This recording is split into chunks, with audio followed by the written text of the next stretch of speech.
Good morning, good afternoon, or good evening, depending where you are. It's Cake, and today's an awesome day. We're talking about if you are coming back to this game for the first time in years, or on a new account, or you're new to the game and you just don't know what to do first, you don't understand how the game works, I'm going to show you what you need to do first. First of all, if you're coming back to the game, it is definitely best if you make a character that is in the New York run of things. I'll explain that in a second. Now, when you're creating a new character, let's go to new agent. Now, first things first, when you're creating a new character where you just came back, make sure you are doing this if you're just coming back, because it jumps you instantly to level 30, so you don't have to play through the whole story again. But if you are wanting a main character to start from the very beginning, you're going to start with your level 1 character. Now, for this purpose, we're going to go ahead and do this because we're going to skip to the expansion, because I've played this game before. I don't want to play it from level 1 all the way to 30 and then do all this stuff. It'll instantly jump me to level 30. Even if you're just coming to the game for the first time and you want to do the whole story, sure, but you want to jump to the fun stuff first and then go back, you can still play the same missions, and if you want, you can even look up online to see the order of missions so you can play them in order.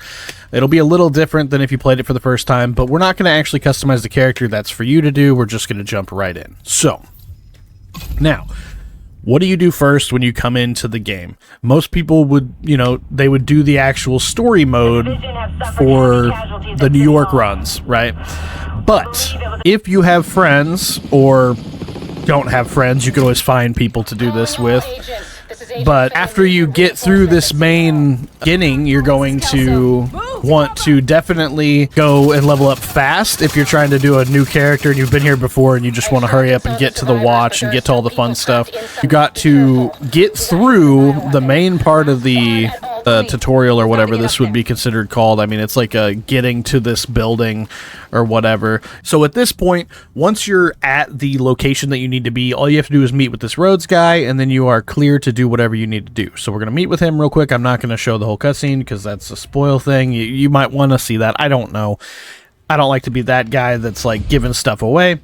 So now that we've gotten it completed to the point where we can actually do the main missions to level you up in New York, there is a way to do it as of now when I'm recording this video, which is, I think, July 1st or whatever. The thing is, you can either do those missions and level up, the way it's supposed to do, or join a clan, play with your clan, or play with your friends and do a different way to level up, which is pretty well known right now, which I will show you that, but I have to switch characters because I don't have any of my guys online right now to actually show it. So we're going to switch over to my main account and I'm going to show you what to do next. So now let's say you have the friends to do these missions. Okay, so you're going to want to pick an invaded mission. They're going to put it on heroic with all 5 directives. They're going to run. Your friends are going to run through the mission by themselves. Once they get right before the last boss, they're going to invite you. You're going to finish it with them, get the 800,000 XP, and it's going to let you do like 2 levels at a time. If you have a few friends, like 5 friends or so, you're going to be able to do this in like 5 minutes, okay? There's videos on how to do that. I'll find one. I'll link it in the description below to do that, because it's not a tutorial on how to do that. It's a tutorial on what to do if you're new to the game, and that would be one thing to do when you're new to the game. Secondly, when you're new to the game or just coming back and you haven't played for years like I did, there's one thing that most people don't know about this game, and that would be the expertise and how to do it. I'm not saying you don't understand how expertise works in the game, but I'm saying early on when I first came back to the game, I didn't know, and I was breaking down gear that I didn't want because I was like, oh, this gear's garbage. I will not use this. The problem with that is if you come in here and you go to the left towards the crafting station, skip the crafting station, go over here, you can actually donate that gear to your core to get this up. You can donate it to each one of these things, like right here, headshot. I could give this gun to the rifle section to make it to where I could put 10% headshot damage on my rifles rather than the 9 or 8 that I had before. With that being said, you can also take talents off, so you can start collecting your talents like I'm doing here, and then you can be transitioning talents to other weapons and build yourself the perfect weapon after getting it from grinding.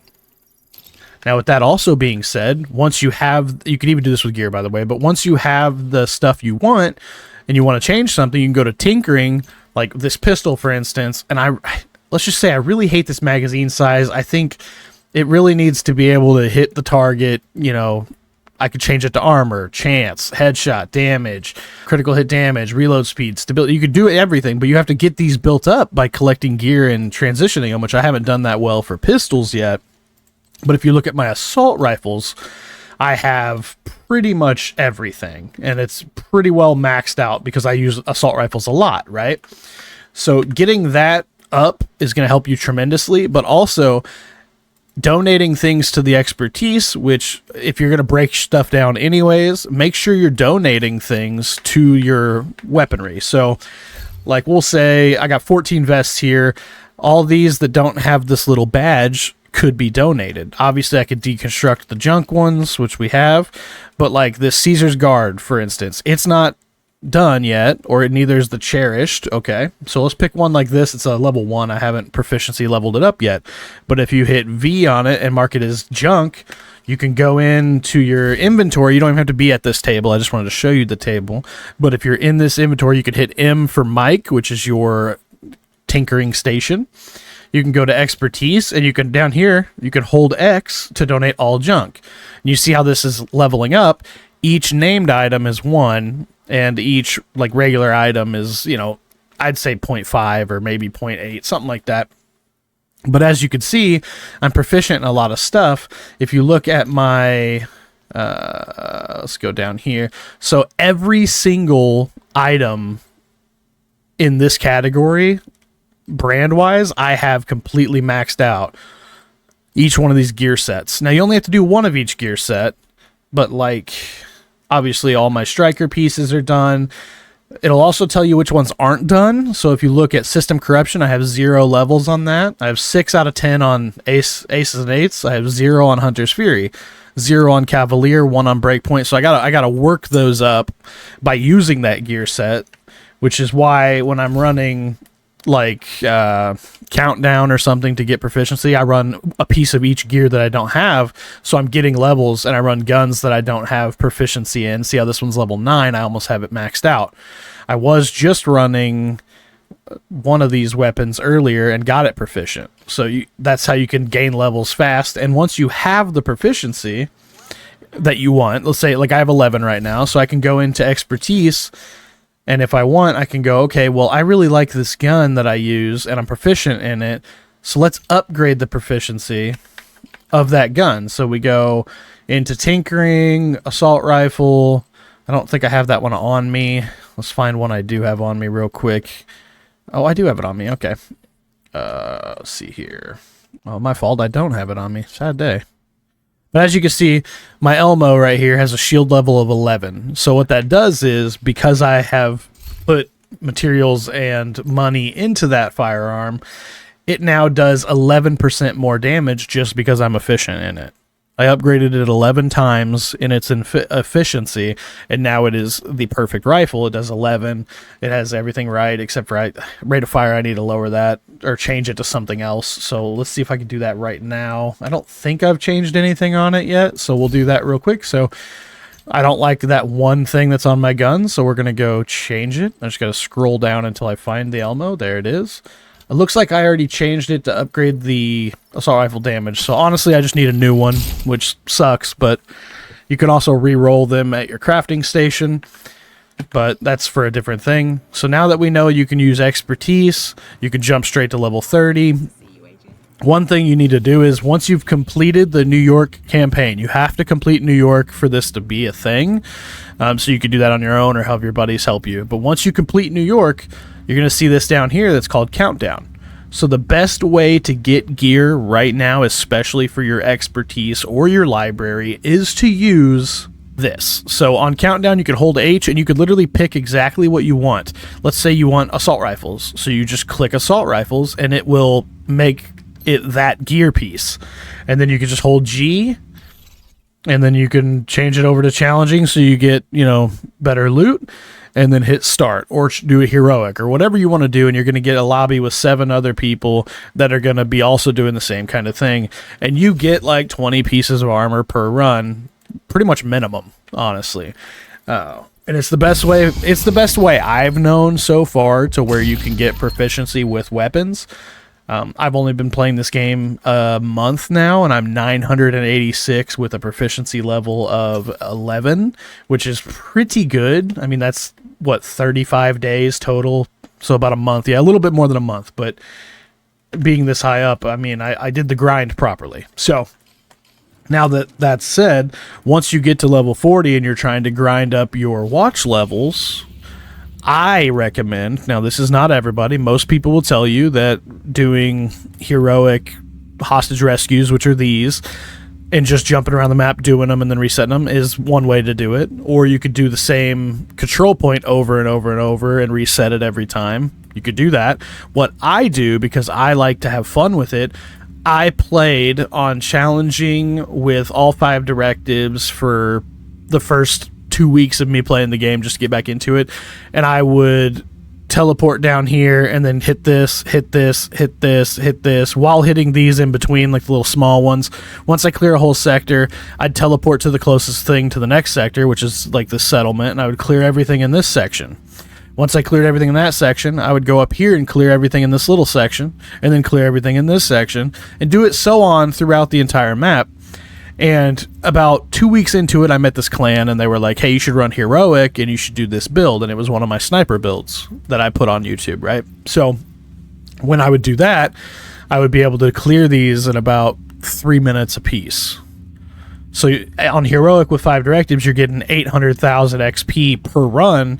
So if you do like 800,000, 800,000, 800,000, 800,000, 400,000 for a hostage rescue, 380,000 for this, 380,000 for this, you're getting a lot of XP in just a single section that you can do. And if you like doing that run, you could reset it by just going to your global settings and hitting reset control points. And then what it will do is it'll just reset your control points, it'll count you down, and it'll switch you back to the same lobby you're in, and you can just do them all again. That's what I like to do, because I don't like it to be too repetitive, so I do like one section, another section, because I could play it all day like that, because it's not the same every time, and there's different missions and things in between that you can do. So once you've leveled up a little bit and you have, whatever you want gear-wise, making sure that okay, so I got all these guns that are not proficient. So you can, let's say you don't want to use them. You're like, I don't feel like carrying these around right now. I could play Countdown and get more guns later. What do I just break them down, right? No, you don't want to deconstruct them. Like I said, you want to hit M, expertise, and donate them to expertise. But before you do that, make sure you go in and you see all these little green arrows like this. The shotgun, for instance, I have an attribute here. It says I can make a change, because the arrow means that there's something you can do. This shotgun, I could donate it to science, is what I call it, donate it to science. And you can build up your core attributes and your talents before breaking down what's left. That way you're getting the max amount of value for everything that you loot in the game. I've seen so many people not do this because they just don't know about it. I mean, the game doesn't tell you, hey, you should be doing this. It just lets you do your thing, which, sure, the freedom is nice, but it sometimes takes somebody telling you, hey, you should do this before you just break it all down, and then you can just break the rest down after that, and then you're getting all these materials to craft with, which obviously you can also do something else with them. And that would be, if you don't want to level up a certain weapon, you can go into expertise, and you don't want to use the weapon.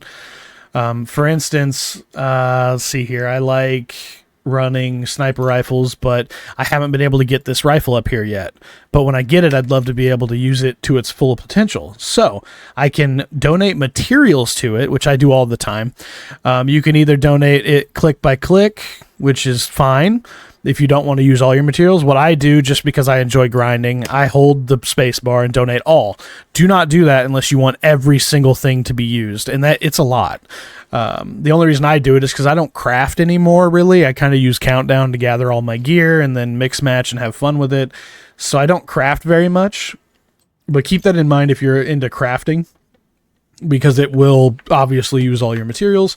And with that being said, when you're in Countdown, just by extracting, you're also getting a lot of credits in Countdown to come over here and use to buy caches. Now, I use all my materials right now to do proficiency. So what I can do is get named items, and that way I get all the stuff that I need to get proficient in that I'm not already. Or I could do optimization materials, so I'm always prepared for when I'm trying to optimize gear. So let's buy all those real quick. That's another way to get optimization stuff. So it'll give me chest weave, shotgun alloy, some field recon, shade calibration, and that stuff all adds up very quickly, just like that. So far in the video, what we've talked about is making a New York character, getting it to the main base area, getting on with your friends, grinding out to level 40, getting the watch, and then of course you go back and do the New York if you're wanting to do countdown, which is countdown's the best way to get gear, so obviously you're going to want to do that. Finish New York and do countdown, I mean. So once you've gotten it to level 40, completed New York, you've done some countdown, you've gathered some gear, then you can start making builds. Now, obviously my channel and other channels out there do builds and whatnot. So once you find the build you like, you want to hit your menu button, or your map, and then queue over to projects, which is changes daily. You want to complete your dailies, which are pretty simple. I mean, they're just complete activities, which you're going to do anyways because you're trying to level up. You're going to want to resupply those points with the stuff that you get, like water, food, all that stuff. And you're going to be getting exotic components, which are very important when it comes to messing with your exotic weapons, which you need, obviously, to build out certain loadouts. But you also want to do your weeklies because they have lots of XP, lots of caches that you can open and whatnot, all that good stuff. Also, Summit is something most people don't know about. I didn't even know about it for the first 2 weeks I was playing. I didn't understand it. That's another really good way to gain XP because you can do it on a lower difficulty. But like this mission here, you only have to go up 15 floors of the Summit, which is super simple, and you get an exotic cache and 700,000 XP. Pretty simple. There's also an exotic in there that you can only get in there, which is pretty raw, but I digress. Either way, there's a lot to do in this game. It's one of those games where you can jump in and it is a little bit of a grind, but it's not honestly that big of a grind once you look at it. I mean, I played every day for about 5-6 hours, had a great time, and I'm level 986 in a month. I wouldn't say that's a hard grind. I didn't feel like it was grueling. I didn't go, oh my god, I gotta do this, I gotta do that. It was pretty fun. I mean, there was always something to do. So to say this game's dead, I disagree. Everything you can do on your own. Even in Countdown, technically, if you just get some friends that are already playing the game anyways, because I've had no problems getting Countdown lobbies. It never takes more than a minute or two. That's what everybody's doing. It's definitely not dead. I've seen that comment on a few Reddits. I've seen that comment on one of my videos in general of this game's so dead, why are people playing it? It's really not dead. That's the problem. They've done a lot in the past 6 to 8 months to this game to make it a viable contender for being a game to play daily again.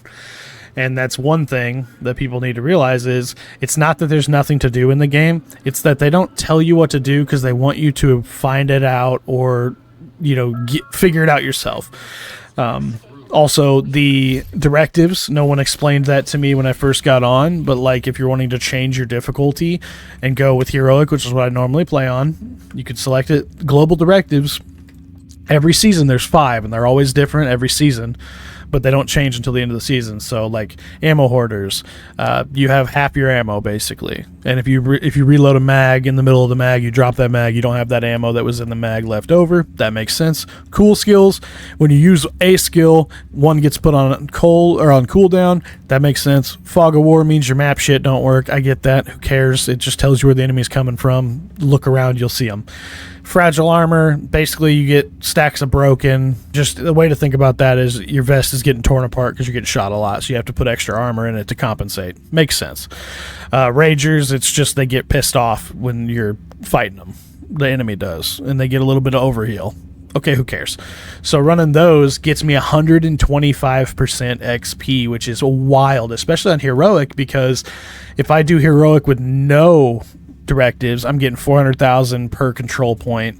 If I do it with 5 directives, I'm getting 800. So it is literally 125% more XP, which is obviously why they say that. But with this game, there's so many different builds that you can build to play your own way. And I think that's the biggest part about this game that's exciting to me, because you have so much to do, not even just in Washington, D.C. You also have New York, you have Coney Island, you have all these places that you can do. And honestly, the game goes on sale all the time, so even if you don't have it and you're watching this video thinking, hey, what is there to do in 2024 in this game? There's quite a lot to do for very little money, especially when they go on sale. I had a buddy just pick this game up for $5 until July 11th, and it's July 1st, so you still have time if you're looking at it right now. Make sure you like, subscribe, do what you gotta do, just be cool about it. We're gonna catch you in the next episode. Let me know down below what you think, and if I missed anything, or if you want to tell me how you would do it, or how you would gain all that XP, and how you would create your character. Please let me know. I am excited to hear from the community. Love you guys. Peace out.